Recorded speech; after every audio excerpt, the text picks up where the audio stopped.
प्रकृति ने मनुष्य को इतना विवेकशील और तर्कवान बनाया कि हम यह समझने की भूल कर बैठते हैं कि दुनिया में सबसे बुद्धिमान हम ही हैं।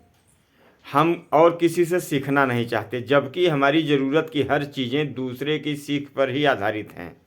सुबह होने से पहले चिड़िया चहचहाने लगती हैं, फसल पकने से पहले चिड़िया आके उसको खाने लगती हैं, जो हमें साबित करती हैं कि फसल तैयार हो चुकी है। कोई भी काम आप करें, कहीं न कहीं से किसी न किसी से प्रेरित ही है। उड़ती हुई चीलों को देख करके हवाई जहाज़ का निर्माण हुआ। तमाम कीट पतंगों की डिजाइनें देख करके तमाम मशीनरी तैयार हुई। कैटरपिलर को देख करके लकड़ी पकड़ने वाली मशीन, तमाम पकड़ने वाली मशीन हम लोग उन्हीं से सीखते हैं और हम सोचते हैं कि हम ही सब कुछ हैं। प्रकृति धीरे धीरे हम लोगों को सिखाई है अपने ही द्वारा एग्जाम्पल दे करके। हम लोगों ने धीरे धीरे खेती करना सीखा, फिर खेती से थोड़ी उन्नति हुई तो व्यापार में आ गए। व्यापार के बाद जब लालच शुरू हुआ तब युद्धों का दौर शुरू हुआ कि हम संग्रहित कर लें। संग्रह हमने शायद चींटियों और चूहों से सीखा। तो कहीं न कहीं प्रकृति ही हमें सिखाती है और सीखते सीखते हम इतने लीन हो जाते हैं संग्रह में कि अपने विवेक का इस्तेमाल कम कर देते हैं। अपने नफ़ा और नुकसान को देखकर हम अपने दिल की आवाज़ निकालते हैं कि हमें कैसा बोलना है, कोई नाराज़ न हो जाए, इस चक्कर में हम कई बार गलत निर्णय ले लेते हैं। राष्ट्र को धारण करने वाला यानी धृत राष्ट्र जब वो आँखों पर पट्टी बांध लेता है ना, तो अराजकता होती है, हर जगह अराजकता होती है। एक हमारे प्रधानमंत्री जी थे किसान मसीहा चौधरी चरण सिंह साहब, उन्होंने कैसे गरीबी को झेलते हुए लॉ की पढ़ाई की, मतलब LLB बैरिस्टर बने, उसके बाद राजनीति में आए। लेकिन उस किसान को दर्द था किसानों के बारे में। उसने किसानों के लिए बहुत कुछ करने की कोशिश की और किया भी। खेत के छोटे छोटे टुकड़े किए, बड़े किसानों से चकबंदी, फिर सीलिंग एक्ट, तमाम सिस्टम पाबंदियां लगाकर बड़े किसानों पे उन्होंने छोटे किसानों को मजबूत बनाने का प्रयास किया। और फिर वो भारत के प्रधानमंत्री भी बने और किसान मसीहा कहे। किसान मसीहा को याद करके किसी को उनकी कोई सुध नहीं आई।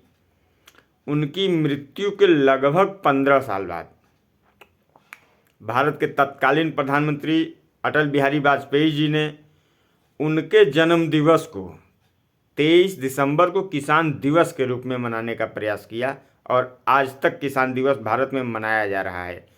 सोचा किसी ने नहीं, लेकिन चूंकि अटल जी युगदृष्टा थे, भविष्य दृष्टा थे, अच्छी अच्छी चीज़ें सोचते थे, सम्मान में किसी के कमी न हो उसके बारे में वो निरंतर प्रयास करते थे।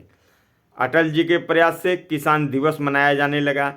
सारे लोग अब जो चौधरी साहब के चेले थे या जो उनके विरोधी थे, अब सब लोग किसान दिवस मनाते हैं और इस दिन किसानों के लिए नए नए संकल्प लेते हैं। लेकिन हम भारत के किसानों, नागरिकों और पूरी दुनिया के व्यक्तियों से निवेदन करते हैं, जब जब दुनिया पर कहीं भी संकट आया हो, भारत ने दिल खोल कर अनाज पहुंचाया है वहाँ खाने खिलाने के लिए। वो हमारे किसानों की ताकत थी। और 23 दिसंबर को किसान दिवस धूमधाम से न मनाएं, यह संकल्प लें। हम लोग अक्सर 31 दिसंबर को संकल्प लेते हैं कि नए साल से ये काम शुरू करेंगे या इस काम को बंद करेंगे। हमें किसान दिवस, चूँकि हम चाहे व्यवसायी हों चाहे कुछ भी हों, हमें किसान, खेती ही हमारा पहला व्यवसाय था धरती का और हमने उसे शुरू किया। कृषि, पशुपालन सब खेती में ही, किसानी में ही आता है। तो हमने ज्यों ही उसको शुरू किया उसके बाद ही फिर हमारा विकास आगे बढ़ा। वो हमारा प्राइमरी बिजनेस है, हमारा प्राथमिक व्यवसाय है, तो उसे भूलना नहीं है। जब भी पूरी दुनिया में कहीं भी ज़रूरत होती है, भारत ने दिल खोल के अनाज दिया है और देता रहेगा। यह सिर्फ किसानों की बदौलत है।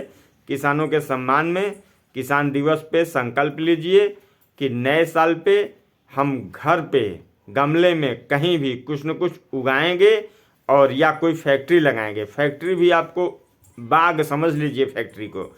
अगर आप कोई भी उद्योग या व्यापार करते हैं उसे एक बगीचा मानिए, वो 4-5 साल के बाद ही फल देगा। वो सब्जियों की खेती नहीं है जो 20 दिन 25 दिन के बाद मूली की तरह, धनिया की तरह निकल आएगा। साथियों, हर काम को कृषि से जोड़िए और हर जगह कृषि देखिए।